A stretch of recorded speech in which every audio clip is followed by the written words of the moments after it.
Hi guys, welcome back to my channel. I'm so happy you are here. Today we're going to be talking about attachment style. So if you're unfamiliar with attachment styles are the ways in which we attach to our caregivers from newborn to 2 years of age. And usually speaking about the mother, because the mother is the one who gives birth to the child. Attachment styles are formed through the ways in which our caregivers mirror us back to ourselves. So we have these things in our brains called mirror neurons. And what those mirror neurons do is our mirror neurons allow us to gain a sense of self.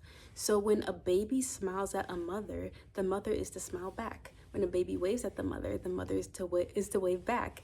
And that is how the baby gains a sense of self. And if there's a disruption in the way that we're being mirrored as babies, it can cause us to attach to our caregivers insecurely. And something as small as this can affect us all the way up until adulthood. And that's because when we're not mirrored correctly, it creates shame. And shame is a byproduct of disconnection. And when we're babies especially, we don't know how to process that shame, so instead we internalize it.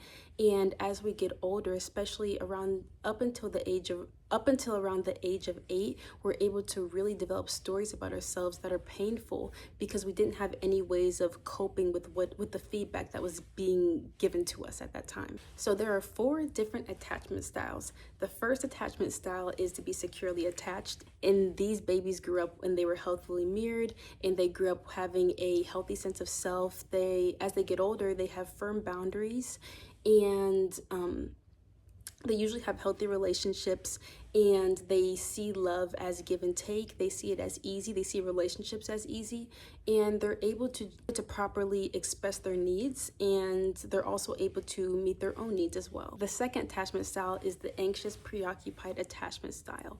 And this attachment style is developed when there's an inconsistency in ways of attaching. And by that I mean, as a baby or as a young child, sometimes their caregivers were really present and they were able to meet their needs, and other times the parents were either emotionally absent or just nowhere to be found. And because of this, a deep fear of abandonment gets formed in the child because they just cannot trust their caregiver to be there for them all of the time. And the person could have had very, very loving parents, but people are imperfect and we're human and we're not always able to be there for our children all the time. Or they could have had a parent that was very, very loving and a parent that was very, very cold and distant. And that could have also created the anxious attachment style. The third is the dismissive avoidant attachment style. And with this attachment style, it's mostly characterized emotional neglect. And so these individuals, they grew up with their emotional needs consistently being unmet. And as a byproduct of that, they learn to essentially repress their own emotional needs, and they operate out of the left lobe of the brain, and they prioritize intellectual and logical functioning as a means of being able to navigate through the world, because they don't have the emotional literacy to really understand their emotions, and therefore they don't know how to express their needs effectively to others to get those met. And they also have very, very big shame wounds because they weren't able to get their needs met, so they internalize that as something being wrong with them, rather than that their caregivers were emotionally unavailable, because that's usually how this occurs. Usually their caregivers were emotionally unavailable, and their parents just didn't have the resources. The parents didn't have what they needed in order to pour into the child emotionally. And because of that, these people are more likely to be avoidant of close relationships and be a bit more hesitant when it comes to emotional intimacy in personal relationships, specifically adult romantic relationships. The fourth attachment style is the fearful avoidant attachment style. And so this is what my video is going to be about today. So the fearful avoidant attachment style has both the wounds of the anxious preoccupied individual and the wounds of the dismissive avoidant individual. However, this attachment style is usually developed by abuse, and it can be also known as the disorganized attachment style. And so the fearful avoidance part of it is characterized as being fearful of the attachment figure, and it also being labeled as disorganized is because the way in which the infant or child attaches to the caregiver, it is disorganized. There's no strategy that's developed. And so children who grew up with parents who had mental health disorders or if they had parents who were alcoholics, or parents who were narcissistic, or just parents who were not able to be there to truly see the child and truly get to know them and be there for them consistently, they develop that's how this style is developed.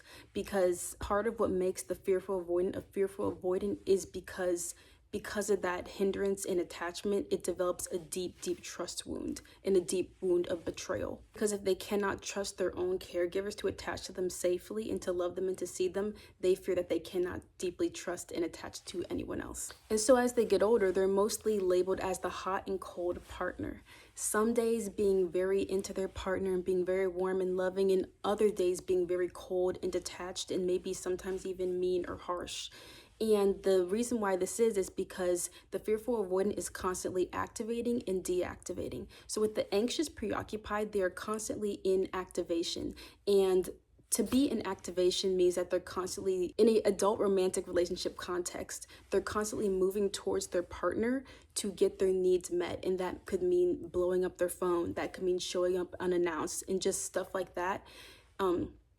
Because they don't know how to regulate themselves. So they look to their partner to regulate themselves because they haven't developed the relationship that they needed to self in order to properly regulate their own emotions. And so fearful avoidance can do that, but then they can also deactivate. And deactivating is what dismissive avoidants do. So when dismissive avoidants feel like they're under pressure, or when they're feeling a lot of shame, they withdraw and they usually push the person away, the romantic partners. And fearful avoidants can do that under pressure as well. But fearful avoidants usually deactivate when they feel hurt or when they feel angry, and they activate when they feel disconnected from their partner, which can also trigger those fears of abandonment. And so with every insecure attachment style, there's wounds to go along with that specific style. And so with fearful avoidance, their biggest wounds are wounds around betrayal, wounds of feeling unworthy, the wound of being bad, the wound of feeling out of control, and the wound of feeling unlovable. And they also have some wound of the anxious preoccupied attachment style along with the dismissive avoidant attachment style. So the fearful avoidant can have all of the wounds, but when it comes to the APs, they usually have the abandonment wound as well, and then they can usually have the rejection wound like dismissive avoidance as well. So now we're going to go into the 5 signs that you may have in a fearful avoidant attachment style. So the first sign is pretty obvious. You have a very large fear around trusting others, and you fear letting people close enough so that if they were to break your trust, you feel like you would never come back from that. And you feel like it's safer for you to sort of keep people at arm's length so that they're not able to break that trust. But then on the other hand, you also have a very deep need for emotional connection, because that's just a characteristic of having the attachment style in and of itself. The second sign is that you create chaos in your romantic relationships unconsciously. So this is because our romantic relationships as we get older are a reflection of our relationships with our caregivers when we were younger. So if we had relationships with our caregivers and it was characterized by chaos and emotional chaos specifically, because emotional chaos makes us feel like we have to earn love, and earning love is a big part of this attachment style, because they have that unworthiness wound. So they feel like they have to really work and earn their worth in relationships, and they feel like they're not truly worthy of love as they are. The third sign is you have a fear around intimacy, and this means emotional intimacy, truly being seen and feeling like someone else knows you and that they understand you. And this is because of those internal shame wounds, as we talked about earlier, as a byproduct of disconnection from our caregivers. And shame makes us feel like we have to hide, which means that self that we feel like we have to hide, we deem as bad.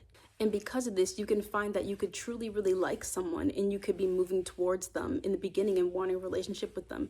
But once you feel vulnerable to them and you guys really start to get emotional, you really start to get intimate emotionally, those fears can come up because you do truly want love, but you also fear it. And this can be particularly painful because it's like the thing that you truly desire is also a trigger for deep, deep pain. And that's because we're all made for a need for love and to be loved loved and to give it as well, that very need is also a trigger because it triggers those deep feelings of betrayal. A fourth sign in your relationship is that you overwork and overgive in your relationships. And this is because you feel like you have to earn love because of those feelings of unworthiness. And usually because we feel unworthy, we usually have no boundaries and we're not in touch with our needs. And so we can become resentful and usually if you have a fearful avoidant attachment style and you haven't done any healing work, you're usually very, very codependent in your relational dynamics, which basically means that your identity is relational. You get your sense of worth and being from being with another person. And relationships are just very difficult for you because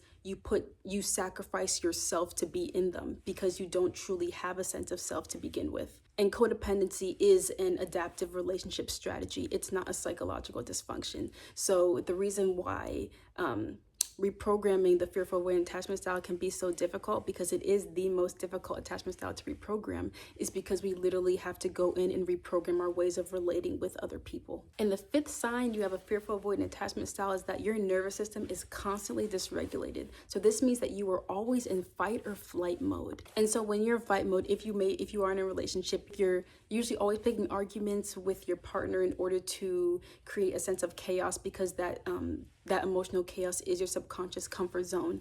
Or you're just really defensive in general. Or flight mode, like I said earlier, whenever you feel like someone's getting too close to you, you feel the need to run away or push them away to protect yourself. Or another form of flight is just daydreaming. You're constantly daydreaming or you're constantly dissociating. That's another form of flight, because you're not being grounded in your experience and you're not present in your body. Okay, so let's get into how to heal this attachment style. So I used to be a fearful avoidant myself and I'm still healing, but I have 3 big things that help me truly heal my attachment style that I would like to share with you.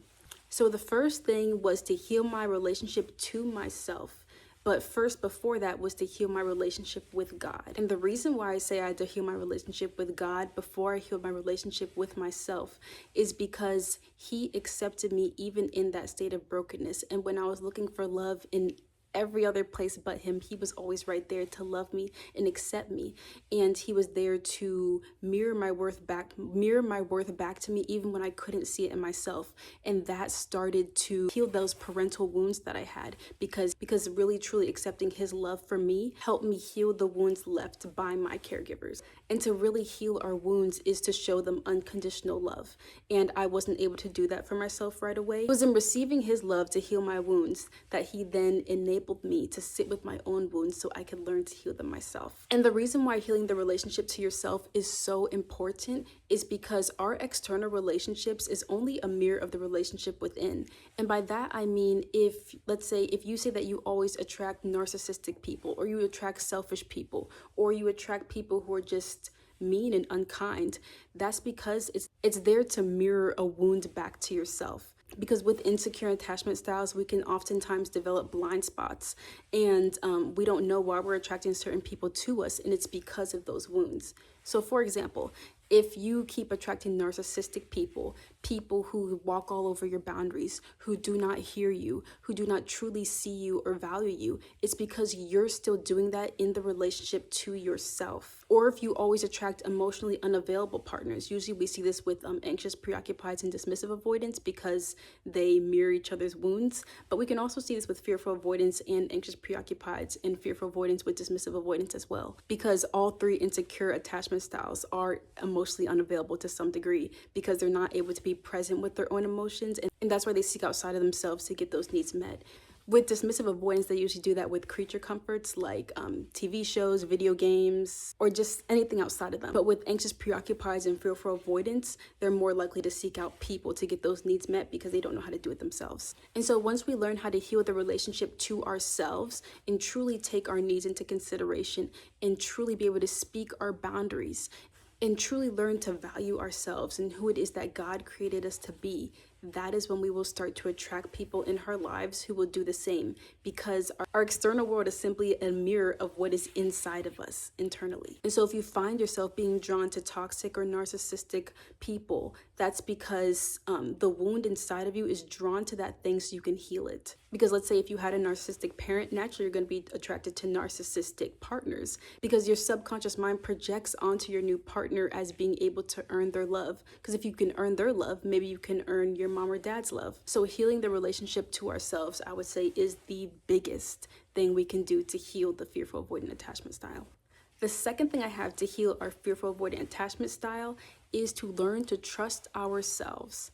Now, my first video goes into confidence, but that video is really about trust, because in order to have true lasting confidence, you have to be able to trust yourself. So if you haven't seen that video, go and watch that video. It's the first video on my channel. But I think what a lot of people with the fearful avoidant attachment style, they confuse not being able to trust other people with really not being able to trust themselves. And we don't trust ourselves because when we were young and we were children and we were looking to our caregivers, we needed to attach to them. So the unhealthy behavior that was being exhibited to us couldn't have been true because we need to be able to attach to them. And when we're children, we do not have the capacity to see anything wrong with our caregivers, or else it'll threaten our need to attach to them for survival. So therefore, we begin to internalize things about ourselves. Something must be wrong with me.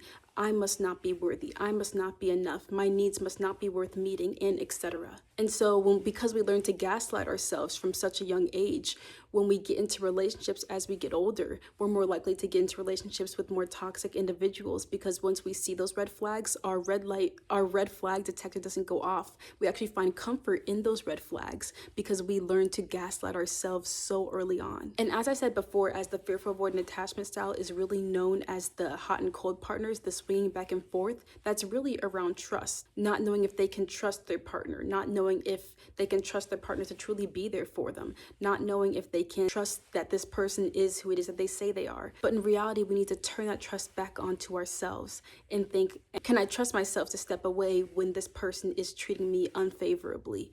Can I trust myself to speak up for myself when a boundary has been crossed? Can I trust myself to speak up for myself when a need is not being met? And so trust is the next biggest thing that we need to heal when it comes to healing this attachment style. And the third biggest one I have as far as healing the fearful avoidant attachment style is healing your nervous system. And so as I said previously, when our nervous system is dysregulated, we are in fight or flight mode. And in order to truly receive healthy love, we need to be in parasympathetic nervous system mode, which is also known as the rest and digest mode. Because only when we're in the rest and digest mode will we be open and available for true and lasting love. Not only from other people, but from ourselves as well, because we don't feel like we're on that hamster wheel of needing to earn love and needing to be more or do more or overgive, because we're not operating out of a place of childhood survival anymore, but we're able to be in the present moment and know that with these new tools and strategies that we built over time, that we're able to speak up for ourselves to get our needs met, and that we're able to be loved and accepted for who we are unconditionally. And so we can really heal our nervous system by doing deep breathing techniques. One that I like is the breathing in 4, hold for 4, and breathe out 4. And I think you do that for a total of 4 times. And what it does is it triggers your vagus nerve, which is attached to every organ in your body, and it begins to calm your body down when you're in fight or flight mode. So there's breathing techniques we can do. There's meditation. We can also co-regulate, but if you're deep in your fearful avoidant patterning, co-regulation may not feel safe to you because you feel like you have to earn love, and so you feel like you have to have a mask up and perform. So I think starting with the deep breathing techniques and the meditation might be more beneficial for you in the beginning. And so those are my 3 biggest tips for healing, and I want to speak about the importance of healing our attachment style. So it's so important to heal our attachment style because the ways in which we attach to our caregivers actually affects the way that we attach to the world. It affects how we receive love. It affects our relationship to money, and even affect our health, because being in fight or flight mode really wreaks havoc on our nervous system over time. It just affects every area of our life if we're not conscious of it. And we can be living from a state of childhood survival and be surviving life rather than living it, and not even know because we're doing it unconsciously. And so really learning to heal my fearful avoidant attachment style has really increased my overall quality just in life in general. And I want nothing more than for everyone just to not be imprisoned by the trauma that they went through as a child, but be able to live freely, because Jesus Christ came to give us life and to have it more abundantly. So if you're a fearful avoidant watching this, I just want to let you know that you are not hard to love.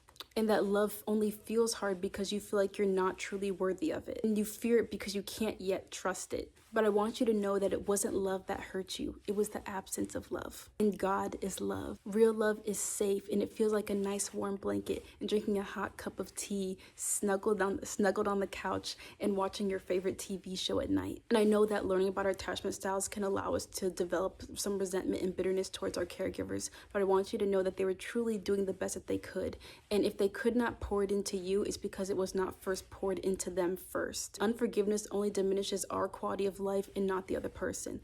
Maya Angelou said that bitterness is like a poison. It eats upon the host. It doesn't do anything to the object of its displeasure. And I want you to know that God has a love so amazing for you, but it starts with you and it starts with Him. Truly getting to know Him and love Him, and out of that love for Him, He'll teach you how to love yourself. And then you'll start to attract people into your life who will love you that same way. So thank you so much for watching this video. I am an integrated attachment theory coach, so I specialize in attachment style. So if you're interested in one-on-one coaching, please click the link in the description box, and please like, comment, and subscribe, and truly let me know what you think about this video. If you're interested in me going into more depth about other attachment styles, let me know. Thank you so much. I love you. Take care of yourself, and I will see you later.